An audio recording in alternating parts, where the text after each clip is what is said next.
Em nome do Pai, do Filho e do Espírito Santo. Amém. Vinde, Espírito Santo, enchei os corações dos vossos fiéis e acendei neles o fogo do vosso amor. Enviai o vosso Espírito e tudo será criado, e renovareis a face da terra. Terceira meditação sobre os discípulos de Emaús. Uma vez que os dois desabafaram, Jesus deu à conversa com eles uma virada radical. Começou com uma sacudida e depois foi-lhes inflamando a alma com 3 luzes que mudavam todo o panorama. Como é claro que só Cristo é a luz do mundo e pode dizer com verdade: aquele que me segue não andará nas trevas, mas terá a luz da vida. Uma primeira luz. Vamos deixar que Jesus acenda esta primeira luz nos nossos corações. Então ele lhes disse: ó homens sem inteligência e lentos de coração para crer tudo quanto os profetas anunciaram. Não era necessário que o Cristo, o Messias, sofresse tudo isso para entrar na sua glória? E começando por Moisés e passando por todos os profetas, explicou-lhes em todas as Escrituras as parábolas que se referiam a ele. As Escrituras, o Antigo Testamento da Sagrada Bíblia, quer dizer aqui Jesus, continham profecias muito claras sobre o Messias sofredor e ao mesmo tempo triunfante. Mas na mentalidade do povo judeu, depois dos grandes sofrimentos por que passou, tinha arraigado a esperança num Messias terreno, nacional, imperialista. Ele estabeleceria seu reino humano nesta terra, com total poder e influência sobre o mundo inteiro. Tão enraizada estava essa interpretação que até mesmo os apóstolos, depois da ressurreição de Cristo e às vésperas da sua ascensão ao céu, ainda lhe perguntaram: Senhor, será agora que vais restabelecer o reino de Israel? E só os apóstolos, junto com Jesus ressuscitado, ainda não tinha vindo o Espírito Santo para iluminar-lhes a alma. Nosso Senhor teve que desconversar, dizendo-lhes: não vos compete saber os tempos nem os momentos que o Pai fixou com sua autoridade, mas ides receber uma força, a do Espírito Santo que descerá sobre vós, e sereis as minhas testemunhas até os confins do mundo. Tinham esquecido as referências claras, tão claras à paixão, que Deus fazia, por exemplo, através da profecia de Isaías. Não tinha aparência que agradasse. Era o mais desprezado e abandonado de todos. Homem do sofrimento, experimentado na dor. Eram, na verdade, os nossos sofrimentos que ele carregava. Eram as nossas dores que levava às costas. O castigo que teríamos que pagar caiu sobre ele. Com as suas chagas veio a cura para nós. E também a descrição dos detalhes da paixão feita pelo Espírito Santo no Salmo 22. Traspassaram minhas mãos e meus pés. Posso contar todos os meus ossos. Eles me olham, me observam, repartem entre si as minhas roupas, sobre a minha túnica lançam sortes. Jesus lembrou aos de Emaús estas e outras profecias do Antigo Testamento para ilustrar as palavras desconcertantes que lhes tinha dito.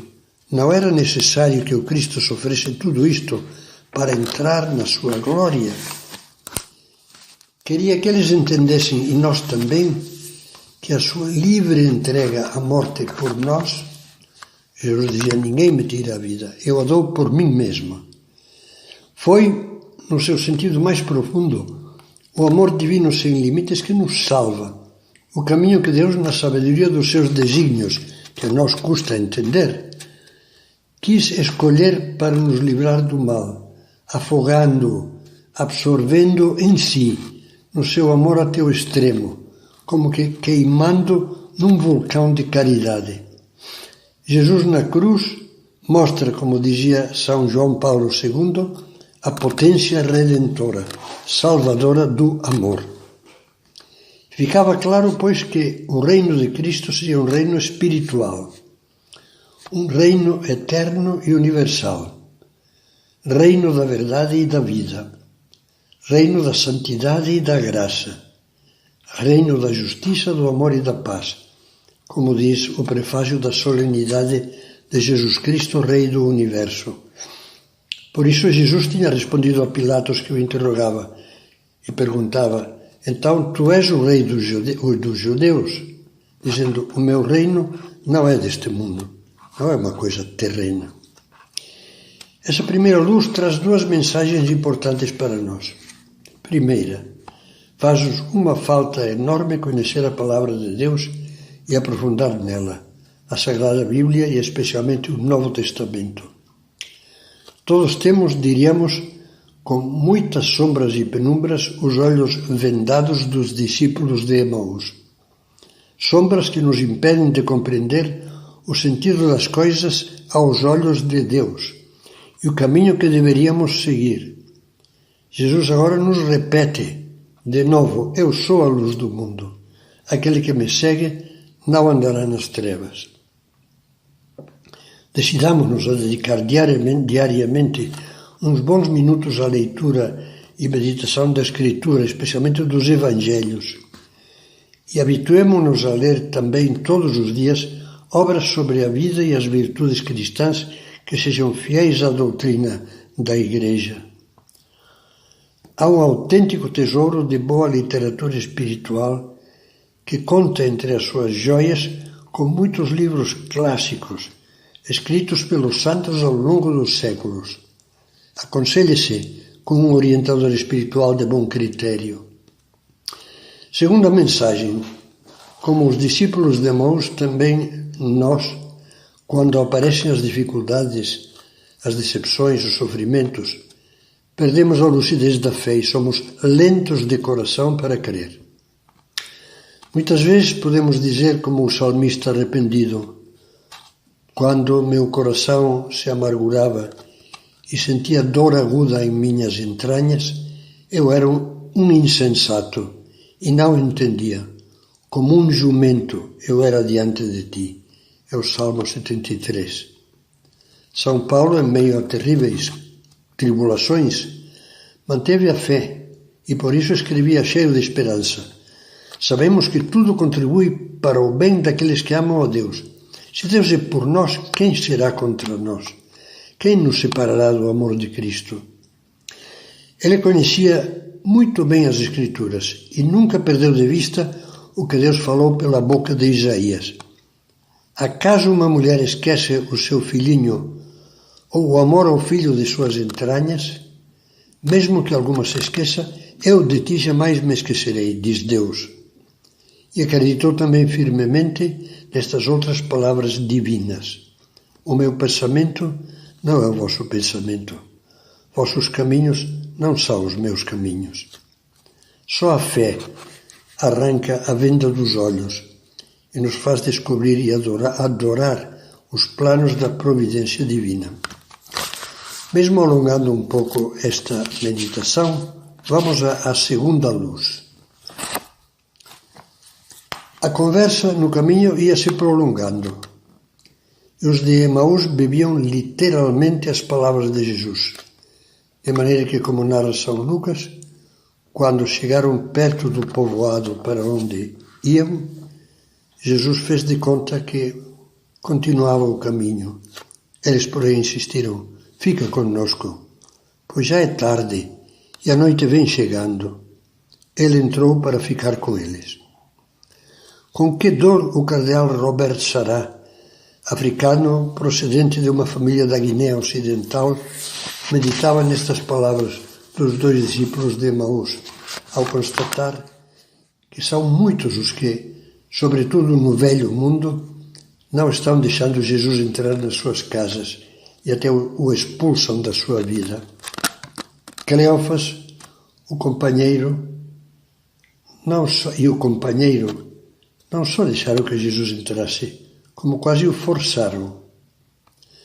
Diz o Evangelho: depois que se sentou à mesa com eles, tomou o pão, pronunciou a bênção, partiu e o deu a eles.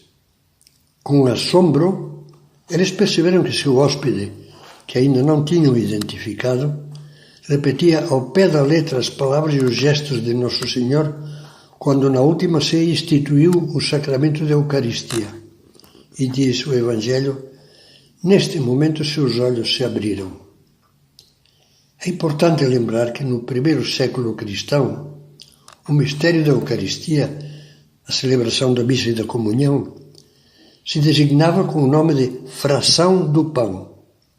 Assim lemos nos Atos dos Apóstolos que os fiéis da primeira comunidade cristã de Jerusalém eram perseverantes em ouvir os ensinamentos dos apóstolos na comunhão fraterna, na fração do pão e nas orações.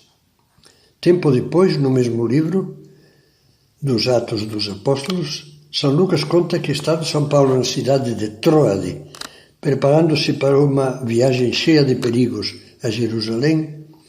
No primeiro dia da semana, domingo, estávamos reunidos para a fração do pão. Paulo, que devia partir no dia seguinte, dirigiu a palavra aos fiéis e prolongou o discurso até meia-noite. Depois partiu o pão. O que você observa neste trecho do encontro dos dois discípulos de Emaús com Cristo? Não vê o primeiro esboço de uma missa como assinala explicitamente o Catecismo da Igreja Católica, no número 1347, primeiro Jesus lhes explicou pelo caminho as Escrituras, liturgia da palavra, dizemos hoje. Depois, em casa, fez a fração do pão, liturgia eucarística. E depois deu-lhes o pão consagrado, comunhão. Foi então que, diz o Evangelho, seus olhos se abriram e eles o reconheceram. Foi então que acendeu-se em seu coração a esperança, renasceu a esperança. Naquela mesma hora, quando São Lucas, levantaram-se e voltaram para Jerusalém, onde encontraram reunidos os 11 e os outros discípulos. Estes confirmaram: realmente o Senhor ressuscitou e apareceu a Simão. Então os dois contaram o que tinha acontecido no caminho e como o tinham reconhecido ao partir o pão. A grande mensagem desta segunda luz é a importância central da Eucaristia na vida cristã. Sem o alimento do pão da vida, a nossa alma definha. Nela esmorecem a fé e o amor.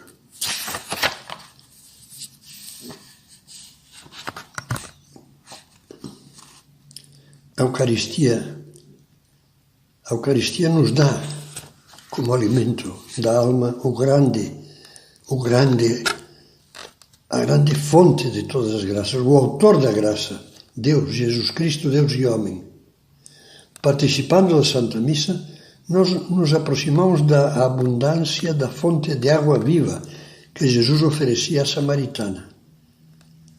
Na festa judia dos tabernáculos, ele prometeu fazer jorrar essa fonte copiosamente dentro do nosso coração. Se alguém tem sede, venha a mim e beba. Do seio daquele que acredita em mim, correrão rios de água viva, como diz a Escritura. Jesus falava do Espírito Santo que haviam de receber os que nele acreditassem. São João Paulo II, falando da Eucaristia e como que evocando o caminho de Emaús, escrevia: Cristo caminha conosco, como nossa força e nosso viático. Viático significa alimento para a via, para o caminho. Como nossa força e nosso viático, e torna-nos testemunhas de esperança para todos. Na próxima e última meditação desta série, veremos a terceira luz.